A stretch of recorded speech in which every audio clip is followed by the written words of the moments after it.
नमस्कार, मैं हूं आपके साथ मोनिका गुप्ता और आप देख रहे हैं हर खबर हरियाणा। बुलेटिन की शुरुआत करेंगे खास खबरों के साथ। तमिलनाडु के कुन्नूर के पास भारतीय वायुसेना का एक हेलीकॉप्टर हादसे का शिकार हो गया। हेलीकॉप्टर में सीडीएस विपिन रावत समेत उनकी पत्नी और दूसरे जवान भी शामिल थे। हादसे में विपिन रावत, उनकी पत्नी और 13 लोगों की जान चली गई।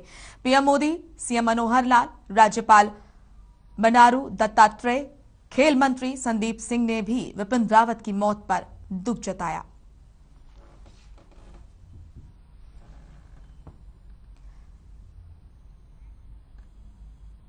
तो सीडीएस विपिन रावत की मौत पर प्रधानमंत्री नरेंद्र मोदी ने ट्वीट कर दुख जताया। साथ ही हरियाणा के मुख्यमंत्री ने भी दुख जताया।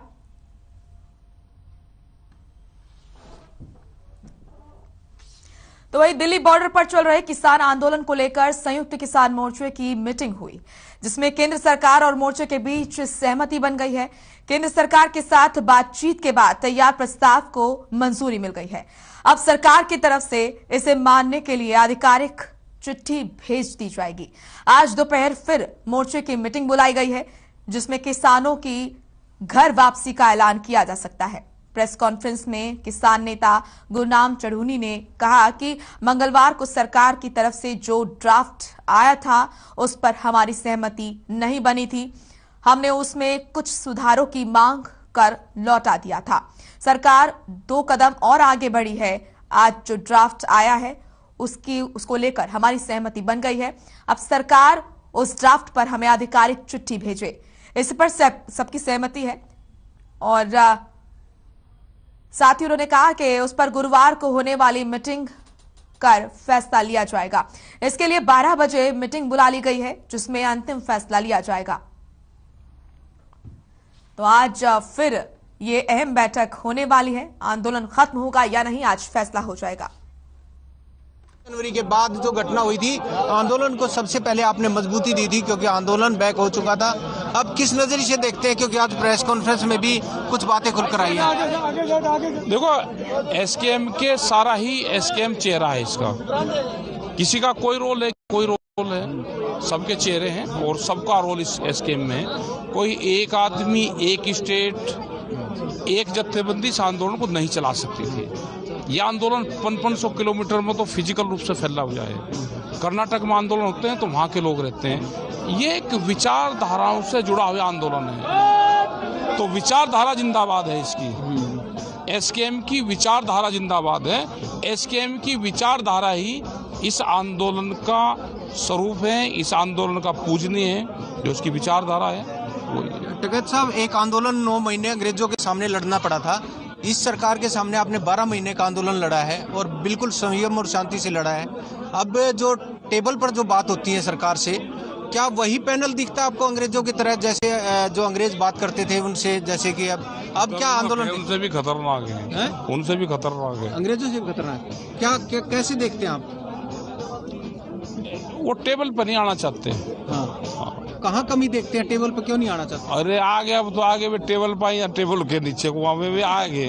तो इतिहास के पन्नों में इस आंदोलन का जिक्र होना, ये ठीक है, होगा। हाँ। ठीक होगा। हाँ। और सबसे पहले आपका नाम आना है कि... नहीं, एसकेएम का नाम आएगा सब। तो कहाँ देखते हैं, क्योंकि लगातार बैठकों का दौर जारी है। सिंगू बॉर्डर सबसे बड़ा आंदोलन की रीढ़ की हड्डी है, यहीं से आंदोलन इसका जो है, हमने ये कहा था कि ना हम मंच बदलेंगे ना पंच बदलेंगे, और पंचों से इसका आंदोलन का फैसला हुआ। पंच परमेश्वर है, पंच प्यारे हैं, गुरु की उससे आंदोलन शुरू हुआ। गुरु परंपरा को मानने वाले लोग हैं। कल भी बृहस्पतिवार है, गुरु का दिन है, तो ये सब उससे जुड़ा हुआ है। इसका फैसला ऊपर ले वाला करेगा। तो आपका एक नारा था कि तीनों कृषि कानून वापसी, फिर घर वापसी। तो अब किस नजरिए से देखते हैं, कब तक किसानों की वापसी हो सकती है? कल के बाद में डिसाइड होगा। कल जो पंच हैं वो फैसला करेंगे, वही इसकी ऑथेंटिक क्या घोषणा होगी वही करेंगे। हम कुछ नहीं है इसमें। ठीक है। 35 और 40 का है भाई। आपके चाहतों को कोई मैसेज देना चाहते हैं? हमारे तो सारे चेहते अपना तैयारी रखो। तैयारी अपना रखो, निगाह रखो, निगाह। अब क्या निगाह रखो, आंदोलन पे, सरकारों पे निगाह रखो, उसकी हर बात पे निगाह रखो। क्या वजह है घर वापसी क्यों नहीं है अभी तक? अभी नहीं, अभी तो घर वापसी अभी कहाँ है, अभी तो कल डिसाइड होगा। अगर कल ठीक ठाक डिसाइड होते हैं तो फिर भी 10 दिन लगेंगे। टिकैत साहब, एक आखिरी सवाल, कोर्टों की तरफ फिर से तारीख पर तारीख मिलती है, कोई एजेंडा है इस पर, कोई तारीख पर तारीख मिलती नजर आ रही है? नहीं, कोई तारीख नहीं मिल रही, ये तो फाइनल है। अपनी तरफ से हम पक्के दस्तावेज इकट्ठे कर रहे हैं। तो कल क्या हो सकता है? कागज मिलेगा, उसके आधार पर ही होगा। किस तरह का कागज? पक्के कागज, ये दस्तावेज जो न कच्चे पाप पेंसिल से लिखे हुए थे उन्हें भाई टाइप करके पक्के मोहर लगा कर दे दो। ठीक, हाँ मोहर लगा। ठीक है। देखिए, राकेश टिकैत ने साफ कर दिया है कि जो मोहर लगकर जो कागज आएगा उसके बाद ही आंदोलन वापसी होगा। ये कहीं ना कहीं राकेश टिकैत जो है वो इस आंदोलन को मजबूत करने के लिए यहाँ पर मौजूद है। सिंघू बॉर्डर जो ऐसा एक बिंदु पॉइंट है, लगातार जो बैठकों का दौर जारी रहता है। हर खबर के लिए तो वहीं कांग्रेस के विधायक दल ने एचपीएससी मामले में राज्यपाल से मुलाकात की और आपको बता दें कि भर्ती फर्जीवाड़े की जांच हाईकोर्ट के सिटिंग जज से करवाने के लिए ज्ञापन सौंपा है। इससे पहले नेता प्रतिपक्ष भूपेंद्र सिंह हुड्डा की अध्यक्षता में कांग्रेस विधायक दल की बैठक हुई। बैठक के बाद हुड्डा ने प्रेस कॉन्फ्रेंस करते हुए सरकार पर निशाना साधा। हुड्डा ने कहा कि बतौर विपक्ष उन्होंने भर्ती फर्जीवाड़े की बात सामने रखी, लेकिन सरकार उसे अनसुना कर रही थी। अब सरकार ने उच्च स्तर के अधिकारियों और अन्य के नाम छिपाने के लिए डिप्टी सेक्रेटरी अनिल नागर को बर्खास्त कर दिया है ताकि दूसरे आरोपियों को बचाया जा सके। उन्होंने मांग की है कि इस पूरे मामले की जांच हाईकोर्ट के सिटिंग जज से करवाई जाए। तो वहीं किसानों के मामले पर बोलते हुए कहा कि सरकार किसानों की परेशानियां समझना नहीं चाहती है। प्रदेश में भी किसानों को यूरिया की कमी हो रही है, जिसका समाधान नहीं हो रहा है। तो विधायक दल और जहां तक राज्यपाल जी का है, हमने ज्ञापन दिया है उनको, जो जॉब स्कैम चल रहा है जिसका हमने बार बार उठाया है, उसकी इंक्वायरी हमने जुडिशियल इंक्वायरी हाई कोर्ट के जज के उसमें मांगी है, उसकी अध्यक्षता में, उसके द्वारा में, उसकी अध्यक्षता में। दूसरा जो एचपीएससी है, क्योंकि कॉन्स्टिट्यूशनल बॉडी है, इसको हटाने का कॉन्स्टिट्यूशनल प्रोसीजर शुरू करने की हमने दरखास्त की है और राज्यपाल जी ने बड़ा उस पर संज्ञान ली है और हमारे को विश्वास दिलाया है कि वो जो उचित कार्रवाई करेंगे।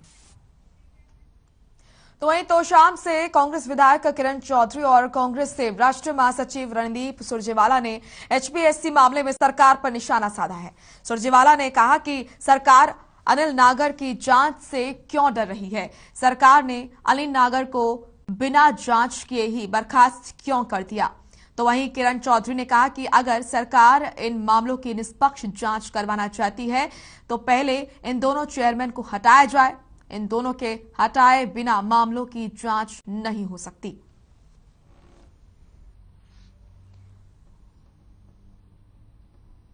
तो रणदीप सुरजेवाला ने सरकार पर हमला बोलते हुए कहा कि नवीन का रिमांड क्यों नहीं लिया गया और अपील क्यों नहीं दायर करी गई है अभी तक। जो है इसमें जो है उसने जब कह दिया है कि रोहतक के अंदर, उसने नवीन ने जब ये बताया कि रोहतक के अंदर सारे कागजात पड़े हुए हैं और वहां पर सारा का सारा जो है पैसा है और कागजात पूरे हैं, वहां पे भी कोई छापे इस तरह से मार के जो है वो नहीं लिया गया।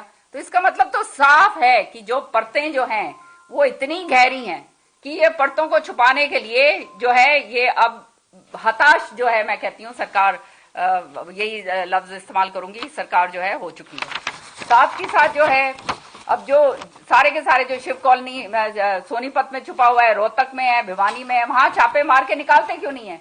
जहां पे जिनके घर का उसने कहा है मेरे मामा का घर है, उनको बुलाया क्या, उसके खिलाफ जो है उनसे पूछताछ करी क्या एसआईटी ने। तो ये सारी की सारी चीजें जो हैं ये पूरी तरह से दिग्गज के उसके अंदर इस सरकार को बुरी तरह से लेकर आती हैं कि पूरी तरह से ये है उस पर लीपापोती करने की कोशिश करी जा रही है। पर अगर इतना बड़ा नौकरी घोटाला हुआ हो तो आप जांच से क्यों डर रहे हैं। और देखिए जो दोषी हैं या आरोपी हैं वो कौन है, एचपीएससी। वही कह रहे हैं कि हाँ जी जांच मत करना जी। क्यों? चेयरमैन और मेंबर एचपीएससी ये कह रहे हैं साहब जांच मत करना, इसकी इसे ऐसे ही बर्खास्त कर दो, क्योंकि जांच होगी तो पता चल जाएगा कि कौन कौन वो सफेद पोश हैं जो ओएमआर शीट भरवाकर करोड़ों रुपया अटैची में लूटते थे। जांच होगी तो पता चल जाएगा कि क्या चेयरमैन और मेंबरों की भी भूमिका है।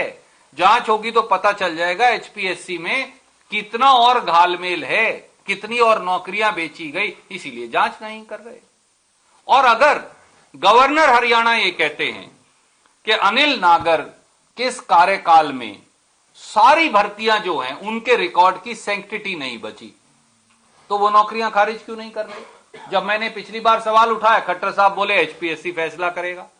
माफ कीजिए, आप तो दोषी हो मर्डर के, आप फैसला करोगे कि आप मर्डर के आरोपी हो और आपने किया है या नहीं किया? जो खुद आरोपी है आप उसे कह रहे हो कि बताओ तूने कत्ल किया या नहीं किया, इसका जज भी तू ही है। हाउ कैन यू बी ए जज इन योर ओन कॉज? पर अगर वहीं महिला और बाल विकास मंत्री कमलेश ढांडा ने कहा कि मुख्यमंत्री यहां पर अंत्योदय परिवार उत्थान योजना सरकार की महत्वपूर्ण योजना है। इस योजना के माध्यम से गरीब व्यक्तियों तक लाभ पहुंचाने का कार्य किया जा रहा है। इसी के मद्देनजर अंत्योदय ग्राम उत्थान मेलों का आयोजन किया गया है। इन मेलों में परिवार पहचान पत्र के माध्यम से 1,80,000 रुपए से कम आय के पात्र व्यक्तियों को आमंत्रित किया जा रहा है। जमीन में कोई तालाब बनाता है उसमें 11 लाख। आज ये मेला मतलब लगा हुआ है और उसको आगे बढ़ाने के लिए, उनको मजबूत करने के लिए, उनकी आय को बढ़ाने के लिए ये मेला, इसमें आज 19 स्टॉल हैं, 19 विभागों के स्टॉल लगे हुए हैं और जो लोग आए हैं हर एक कैटेगरी के लोग यहाँ पर हैं, तो उनको आय बढ़ाने के लिए, इनको सशक्त बनाने के लिए आज इनको जागरूक किया जा रहा है। हर एक डिपार्टमेंट से यहाँ पर अधिकारी मौजूद हैं और मैं जब आई मैंने देखा तो मैंने हर एक स्टॉल से पता किया है, तो हर एक डिपार्टमेंट से संबंधित अधिकारी लोगों को जागरूक कर रहे हैं और उनकी आय को बढ़ाने के लिए, उनको आगे बढ़ाने के लिए काम कर रहे हैं। और आदरणीय मुख्यमंत्री जी का धन्यवाद करती हूँ, इतनी अच्छी स्कीम जो लेकर ये आज लोगों के बीच में ये चल रहा है, ये मेला लगाया है, तो एक बहुत ही सराहनीय कदम आदरणीय मुख्य करेंगे। खबरों का दिल्ली एनसीआर में लगातार बढ़ रहे प्रदूषण के चलते सरकार ने एनसीआर के 4 जिलों में एक बार फिर स्कूल बंद करने का निर्णय लिया है। आपको बता दें कि स्कूल संचालक इस बात से संतुष्ट नजर नहीं आ रहे हैं। इसी कड़ी में फरीदाबाद में स्कूल संचालकों ने सेक्टर 12 के डीसी कार्यालय पर प्रशासन के फैसले पर नाराजगी व्यक्त करते हुए यहां पर नारेबाजी भी की। स्कूल संचालकों का कहना है कि ऐसे फैसले लेने से पहले सरकार को स्कूल संचालकों से विचार विमर्श करना चाहिए ताकि कोई और विकल्प निकाले जा सके, क्योंकि स्कूल बंद करना समस्या का समाधान नहीं है।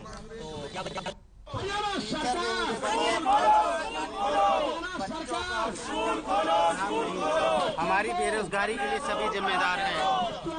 पढ़ने दो, पढ़ाने दो। देख सकते हैं आप, हमारी मांग हर साल हमारी एकता जो प्राइवेट।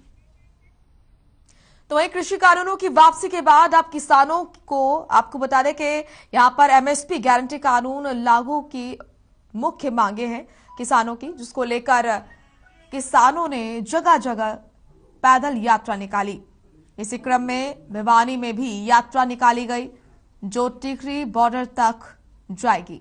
जब तक सरकार किसानों को यहां पर जो किसानों की मांगे हैं उनको पूरा नहीं करती है, आंदोलन से वापसी नहीं होगी, किसानों का साफ तौर पर यह कहना है। और संयुक्त किसान मोर्चे की बुधवार की बैठक के बाद से मोर्चे की ओर से नई घोषणाएं भी की जाएंगी। किसानों की सरकार से मांग है कि जल्द ही किसानों की मांगों को लागू किया जाए।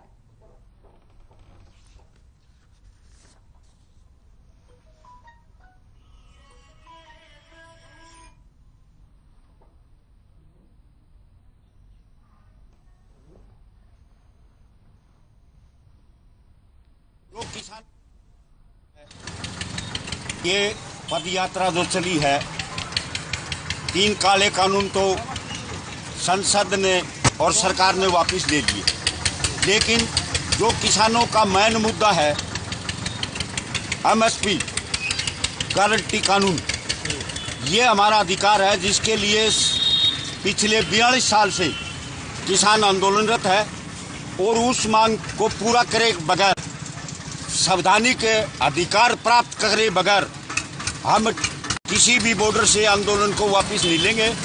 और आज संयुक्त मोर्चे की जो मीटिंग है, उस मीटिंग के निर्णय के बाद ये अपनी नई रणनीति से घोषणा करेंगे और ये 10 तारीख को टिकरी बॉर्डर ये जत्था पहुंचेगा पैदल पदयात्रा करते हुए।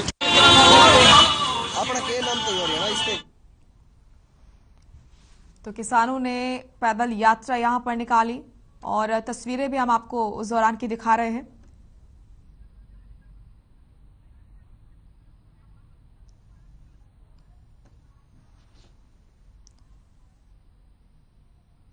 तो यहां पर किसानों ने अपनी नाराजगी दिखाई और रैली निकाली।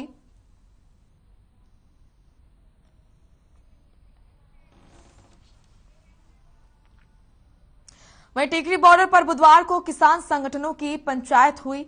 आपको बता दें कि पंचायत की अध्यक्षता यहां पर अहलावत खाप के प्रधान जय सिंह अहलावत ने की।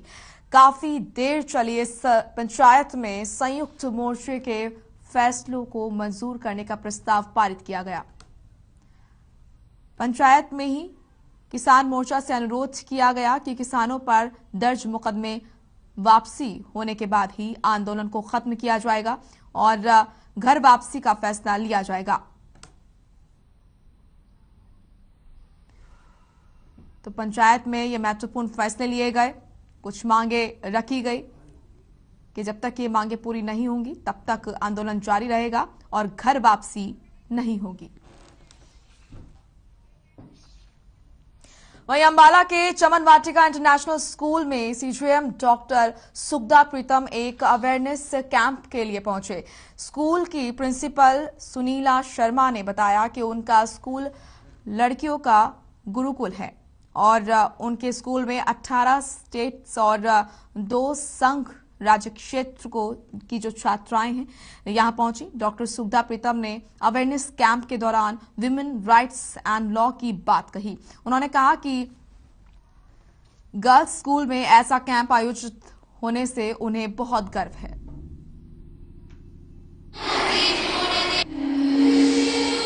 आज चमन वाटिका स्कूल में, this is a girls boarding school, उसमें आज हमने अवेयरनेस प्रोग्राम रखा है। And DLSA Ambala is trying to make it more powerful by actually focusing on children and women especially. So this is part of one of those programs. और यहाँ पर बहुत ही तादाद में बच्चे प्रेजेंट हैं और मैनेजमेंट प्रेजेंट है। It's a lovely place here and I think we'll be able to make difference to their lives today. DLSA हमारे panel advocate madam Jyoti Kaushal is here, so we would be talking about different women laws today. We'll be talking about domestic violence, POCSO and legal services which are available free of cost to the children and women especially. So we will be talking about that. Apart from that, we would be motivating them to do something better and good in life for themselves. आज हमारे लिए एक बहुत ही खास दिन है। आज हमारे यहाँ CJM आई हैं madam doctor Sukhada Pritam and chief judicial magistrate. और ये बहुत खास इसलिए भी है क्योंकि ये जो गुरुकुल है ये सिर्फ लड़कियों के लिए है, गर्ल्स गुरुकुल है, गर्ल्स रेजिडेंशियल स्कूल है। हमारे पास कम से कम 18 स्टेट्स और यूटी की लड़कियां हैं और आज वो एक अवेयरनेस कैंपेन के लिए स्पेशली आई हैं जहां वो women rights and loss for women की बात करेंगी। और गर्ल्स स्कूल में इस तरह की अवेयरनेस कैंपेन अरेंज करना हमारे लिए एक बहुत ही प्राउड मोमेंट है। हम अपनी लड़कियों के थ्रू पूरी सोसाइटी और पूरे देश को एक तरीके से स्ट्रॉन्ग बनाने का मोटिव रखते हैं। ये प्रोग्राम रोटरी सेंट्रल के थ्रू कराया गया है जिसमें मिस्टर BK शर्मा का मेन योगदान था और हमारे चेयरमैन श्री राजेंद्र नाथ जी का बहुत बड़ा मोटिवेशन एंड कंट्रीब्यूशन रहा है। तो हरियाणा के फतेहाबाद के गांव पीली मदोरी में पहुंचे जननायक जनता पार्टी के महासचिव दिग्विजय चौटाला को किसानों ने काले झंडे दिखाए। जेजेपी नेता बाइक रैली के साथ पहुंचे। उनके काफिले में शामिल बुलेट सवार पटाखे छोड़ते हुए निकले और पुलिस के साथ सीआरपीएफ के जवान तैनात थे। फतेहाबाद के गांव पीली मदौरी में बुधवार को जेजेपी के महासचिव दिग्विजय चौटाला बाइक पर सवार होकर पहुंचे। तस्वीरें उस दौरान की आपको दिखा रहे हैं। किसानों ने उनका जमकर विरोध किया। उनके आने की सूचना पाकर पहले ही किसान कार्यक्रम स्थल के बाहर पहुंच गए। बाइक रैली को काले झंडे दिखाकर और नारेबाजी करके उसका विरोध किया गया।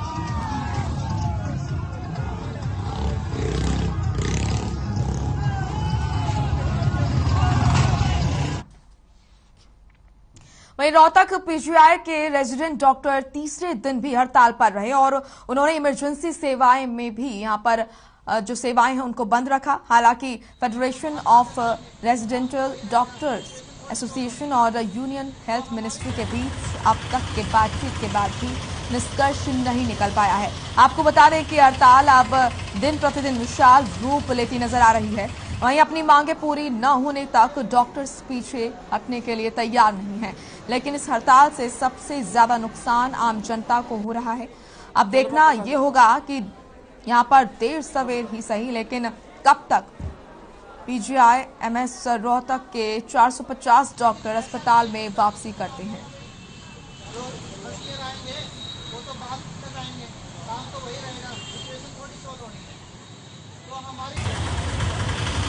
ये तो हम चाह रहे हैं कि सरकार इसको जल्दी से जल्दी इस मैटर को टेकअप करे और जल्दी से जल्दी सॉल्यूशन, एक कंक्रीट सॉल्यूशन दे, ताकि हम भी अपना जो काम है उसमें लौट सकें।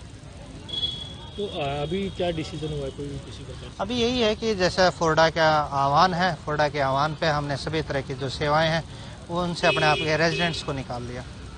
तो क्या आज फोर्डा की कोई मीटिंग भी होने वाली है?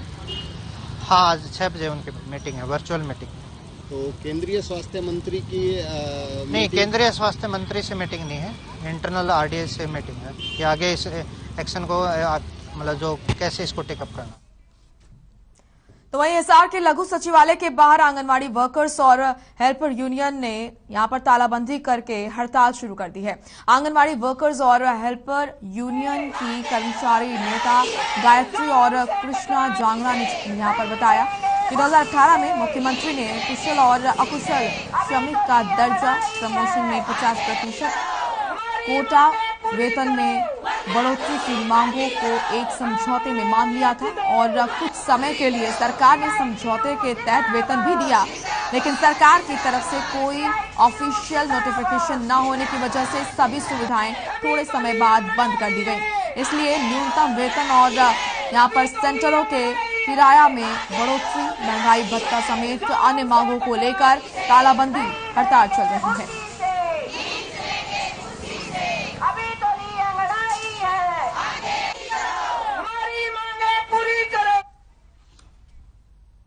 चलिए अब खबर चरखी दादरी से, जहां पर अपनी लंबित मांगों को लेकर आंगनवाड़ी कार्यकर्ता हड़ताल पर हैं।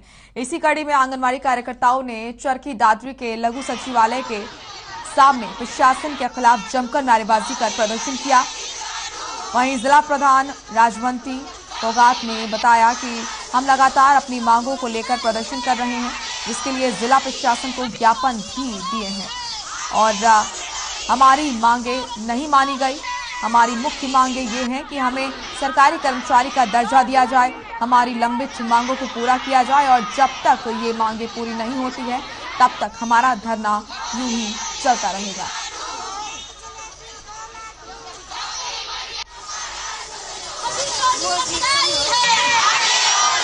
देखो जी, 2 धरणों पे वैचारिक मतभेद हो सकता है संगठनों का, लेकिन हमारी मांग मुद्दे एक हैं और वो भी यही मांग मांग रहे हैं और हम भी यही मांग रहे हैं। उस चीज से वो नहीं होता कि भी है ना 2 जगह बैठे या हम 3 जगह बैठे, लेकिन हमारा मांग और हमारे मुद्दे, हमारी शर्तें एक से, और इसलिए संगठन कई हो सकते हैं। एक झंडे के नीचे भी तो बैठ सकते हो भाई, वो उनका मतलब विचार है या उनके वैचारिक मतभेद हो सकते हैं जी हमारे, लेकिन ये बात नहीं है कि वो अलग मांग रहे हैं या फिर हम अलग मांग रहे हैं। मांग एक है और बैठे अलग अलग हैं, इसमें कोई दिक्कत वाली बात नहीं। हमने धरना अपने कोर्ट में रख रखा है, लघु सचिवालय में उपायुक्त महोदय जी को हम अपना ज्ञापन हड़ताल का दे चुके हैं।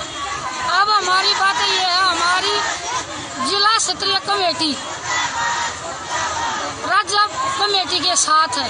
राज्य कमेटी की इतने सरकार बातचीत नहीं करती है, हमारी मांगों को पूरा नहीं करती है। जो ये पोषण ट्रैकर का चला रखा है, इसके बारे में जो हमारा मानदेय लिया है उसके बारे में, जैसे हमारी सरकारी कर्मचारी का दर्जा नहीं दे रहे, हमें सरकारी कर्मचारी दर्जा करेंगे खबरों का। इंद्र के अनाज मंडी के आरटीओ ने सहायक सचिव पर अभद्र व्यवहार करने के आरोप लगाते हुए प्रदर्शन किया और सचिव के खिलाफ जमकर नारेबाजी की। आरटीओ का आरोप है कि सहायक सचिव सरजंट सिंह ने यहां पर आरती महेंद्र त्यागी से फोन पर काफी बदतमीजी से बात की, जिसका ऑडियो भी काफी वायरल हो रहा है, जिसका सभी आरती पुरजोर विरोध करते हुए सरकार से उनके निलंबन की मांग कर रहे हैं। वहीं सहायक सचिव सर्जेंट सिंह का कहना है कि उन्होंने किसी के साथ कोई दुर्व्यवहार नहीं किया है, बल्कि आरती महेंद्र त्यागी गलत काम करने के लिए उनके ऊपर दबाव बना रहे हैं।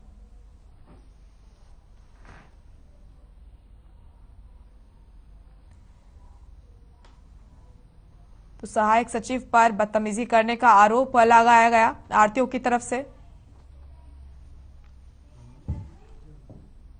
वहीं अंबाला जिले के कई शैक्षणिक संस्थानों में पढ़ने वाले दर्जनों छात्र छात्राओं ने रोडवेज जीएम के ऑफिस में धावा बोला। इन छात्र छात्राओं का कहना था कि वो सभी अंबाला शहर से करीब 30 किलोमीटर दूर स्थित गांव हरदोई और उसके आसपास के कई गांव के रहने वाले हैं। रोडवेज की ओर से इस गांव से 2 बसें चलाई गई जो कि यहां पर नियमित तौर पर नहीं आती हैं, जबकि अकेले हरदोई गांव से ही 95 छात्र छात्राएं अंबाला के कई शैक्षिक संस्थानों में पढ़ने के लिए आते हैं। इन छात्र छात्राओं का कहना था कि हमारी मांग है कि रोडवेज की ओर से यहां पर पर्याप्त बसें चलाई जाएं और समय पर चलाई जाएं।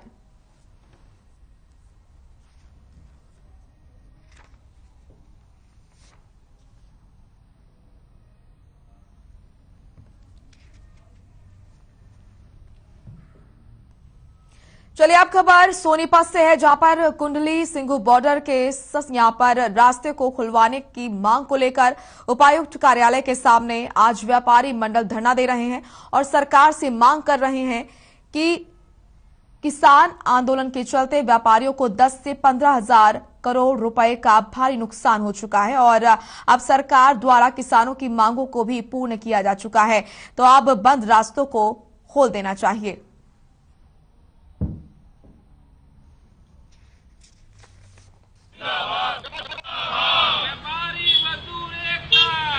आज हमारे जो सोनीपत के व्यापारी हैं, हमारा जो है ना सबर का बांध टूट चुका है।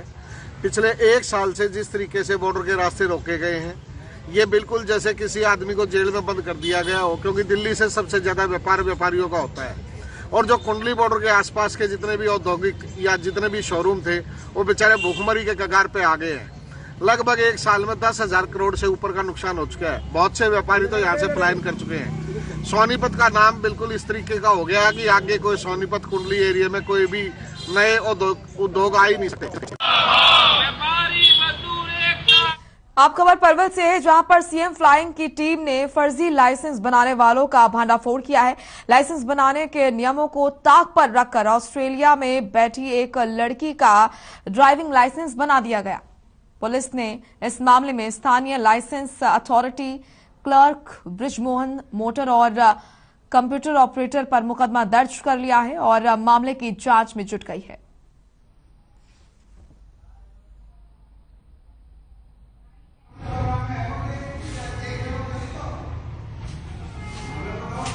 फ्लाइंग के इंस्पेक्टर मिस्टर जगदीश, उनकी कंप्लेंट में मैंने मुकदमा दर्ज किया है। इस कंप्लेंट में शेफाली नाम की लेडी हैं, ऑस्ट्रेलिया रहती हैं 5 मार्च 2018 से। उनका कहना यही है, एलिगेशंस यही है कि उन्होंने विजिट नहीं की, रिटर्न विजिट नहीं की है इंडिया में, बावजूद इसको उसका लाइसेंस बन गया है विदाउट एनी टेस्ट ड्राइव और सिग्नेचर्स। उनका शेफाली नाम है और फार्म नंबर 1 और 2 जिस पर शेफाली की दस्तक न होकर सिर्फ एस लिखा हुआ है। और इसमें जो लाइसेंस क्लर्क है मिस्टर, तो उनकी इन्वॉल्वमेंट बताई जा रही है। तो वहीं गोला चीका में प्रशासन ने ट्रक यूनियन से यहां पर किए गए निर्माण ध्वस्त कर अवैध कब्जा छुड़वाया। आपको बता दें कि भारी पुलिस बल और ड्यूटी मजिस्ट्रेट के साथ ट्रक यूनियन ने पहुंचकर कार्रवाई की और ट्रक यूनियन के सदस्यों ने स्थानीय विधायक ईश्वर सिंह के खिलाफ प्रदर्शन कर नारेबाजी की। ट्रक यूनियन के सदस्यों का आरोप है कि विधायक के इशारे पर यह कार्रवाई की गई है। मौके पर 2 डीएसपी, थाना प्रभारी और जिले के कई अधिकारी मौजूद रहे।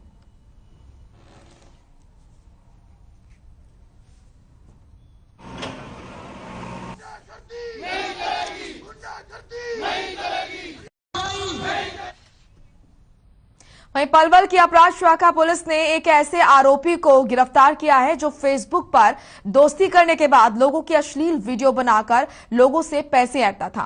पुलिस के इंचार्ज अनीस खान ने जानकारी देते हुए बताया कि फेसबुक पर दोस्ती कर उपहार भेजने के नाम पर एक युवक से 7 बार लाखों रुपए अपने खाते में जमा करा लिए गए और उसके बाद भी युवक से 1 लाख रुपए जमा करने की और मांग की गई।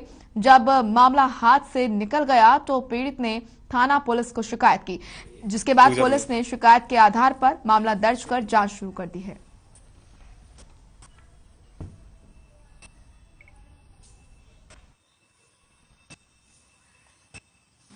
जो आरोपी मुनफैद है, इसके 2 साथियों को जेल में पहुंचाया गया और इससे जो फेसबुक द्वारा फेस आईडी द्वारा जो पैसे निकाले हैं इसने एक मोटरसाइकिल 35,000 रुपए में खरीदी है, उसको भी बरामद किया गया है और इसका रिकॉर्ड है जो अभी लिया गया बैंक द्वारा और इसने जो है एटीएम कार्ड से पैसे निकाल के लोगों को ठगी करी और इसके जो क्या नाम है एटीएम कार्ड है, 4 एटीएम कार्ड इसके पास मिले हैं और एक कट्टा मिला है जो 3 दिन के पुलिस रिमांड पर था, जिसको आज पेश अदालत किया जा रहा है। तो ये बताइए जी, जो ये ठगी करता था, बताया असली वीडियो बनाता था लोगों की, उनसे ठगी करता था, तो कैसे बनाता था?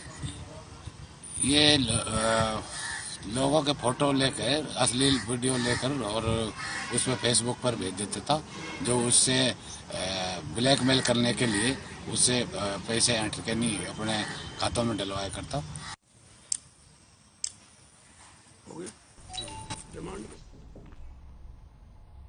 वहीं नारनौद की अनाज मंडी में कृषि यंत्रों का भौतिक सत्यापन किया गया। आपको बता दें कि कृषि और किसान कल्याण विभाग की ओर से कृषि यंत्र मशीन खरीदकर 10 नवंबर 2021 तक बिल अपलोड करवाने वाले और शेष बचे व्यक्तियों का भौतिक सत्यापन का शेड्यूल जारी किया गया था, जिसके तहत अनाज मंडी में कृषि विभाग के अधिकारियों की ओर से 40 कृषि यंत्रों का भौतिक सत्यापन किया गया है।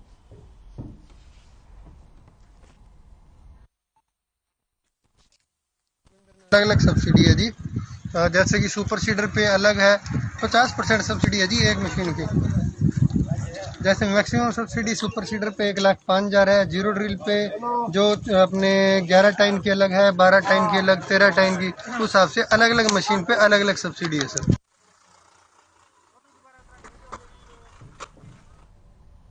तो वहीं 30 सालों से ब्रह्म सरोवर के तट पर गीता जयंती महोत्सव का आयोजन किया जाता है। विद्यापीठ के सेवक सतबीर कौशिक ने बताया कि 1991 में जयराम विद्यापीठ द्वारा ही गीता जयंती महोत्सव की शुरुआत की गई थी।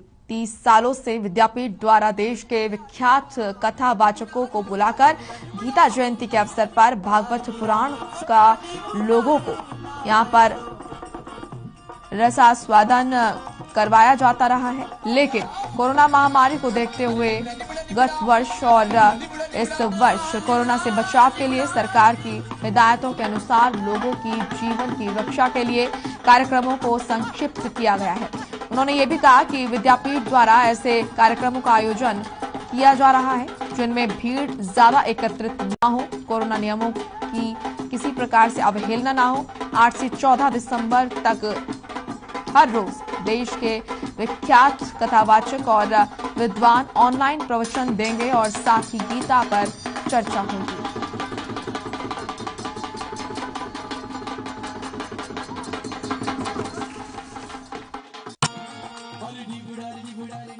भगवान श्री कृष्ण के श्रीमुख से उत्पन्न पावन गीता की जन्मस्थली कुरुक्षेत्र में अंतर्राष्ट्रीय गीता जयंती महोत्सव बड़े धूमधाम से मनाया जा रहा है। ऐसे में यहाँ पर देश विदेश से यात्री पहुंच रहे हैं और गीता जयंती महोत्सव का आनंद लेने के लिए लोग पहुंच रहे हैं। जब लोग पहुंच रहे हैं तो विभिन्न राज्यों के सांस्कृतिक कलाकार भी यहाँ अपनी प्रस्तुतियां दे रहे हैं। इन सांस्कृतिक रंगारंग प्रस्तुतियों का आनंद लेने के लिए लोग भारी संख्या में जमा हो रहे हैं और कलाकारों का उत्साहवर्धन कर रहे हैं।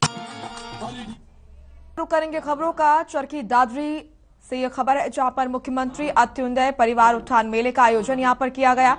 वहीं इस मेले के आयोजन पर उपायुक्त प्रदीप गोदारा ने कहा कि जिले के सभी 3,897 अत्युदय परिवारों को किसी न किसी स्कीम से अवश्य जोड़ा जाएगा। पिछले दिनों यहां पर बौंद में आयोजित हुए इस मेले में 190 पात्रों को लोन दिलवाने की प्रक्रिया आरंभ कर दी गई है।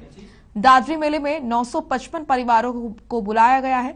उन्होंने कहा कि अत्योदय पात्रों का स्वयं सहायता समूह बनाकर पंचायत के जौहर का ठेका मत्स्य पालन के लिए दिलवाने की योजना पर शीघ्र कार्य किया जाएगा। ये परिवार मछली पालन कर आजीविका में वृद्धि कर सकेंगे और इसी तरह दादरी में यहाँ पर खुम्बी उत्पादन, पशुपालन और बागवानी की योजनाओं का लाभ उठाकर आर्थिक प्रगति का मार्ग प्रशस्त किया जा सकता है।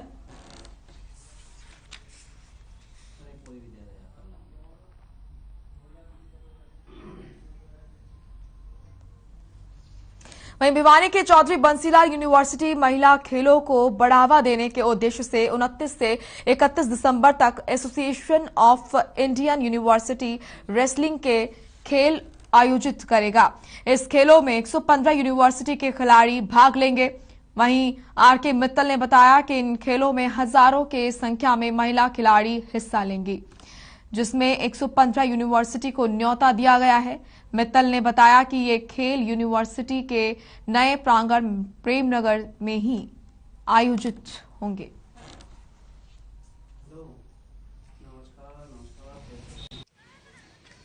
चौधरी बंसीलाल विश्वविद्यालय का ये शुरू से ही प्रयास रहा है कि नवयुवकों को खेलों में प्रोत्साहित किया जाए और इस उद्देश्य से लगातार हम विभिन्न संस्थाओं के साथ मिलकर बड़े बड़े खेलों का आयोजन करते आए हैं। इस बार 29 दिसंबर से 31 दिसंबर के बीच 3 दिवसीय एसोसिएशन ऑफ इंडियन यूनिवर्सिटीज़ के साथ मिलकर women wrestling championship free style का आयोजन किया जाएगा। इसमें 115 यूनिवर्सिटी से ज़्यादा यूनिवर्सिटीज़ भाग लेंगी।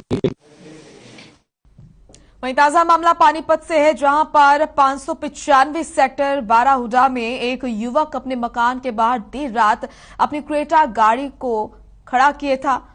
सुबह जब युवक की आंख खुली तो उनकी गाड़ी वहां नहीं मिली। जब उन्होंने गली में लगे सीसीटीवी कैमरे को चेक किया तो 2-4 क्रेटा गाड़ी को ले जाते हुए कैमरे में कैद हुए लोग, जिसके बाद युवक ने पुलिस से शिकायत कर मामला दर्ज करा दिया। हालांकि आपको बता दें कि पानीपत में ये कोई पहला मामला नहीं है जब इस प्रकार की चोरी हुई हो गाड़ी की। इससे पहले भी दर्जनों गाड़ियां चोरी हो चुकी हैं और दर्जनों मामले ऐसे सामने आ चुके हैं। वहीं इसको लेकर कहीं ना कहीं लोगों में भी नाराजगी है और उनका कहना है कि इस तरह की वारदातें रुकनी चाहिए। लोगों में डर का माहौल है।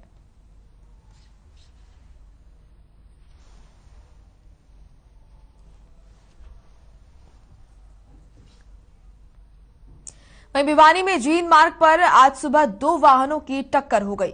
आपको बता दें कि बताया जा रहा है कि यहां पर धनारा का रहने वाला नवीन, जो कि दूध बेचने के व्यवसाय करता था, आज सुबह घर से भिवानी दूध बेचने के लिए आया था। दूध बेचने के बाद जब वो वापस घर जा रहा था तो धनाना के निकट अज्ञात वाहन की चपेट में यहां पर अधिकारी चपेट में वो आ गया, जिससे ये हादसा हुआ।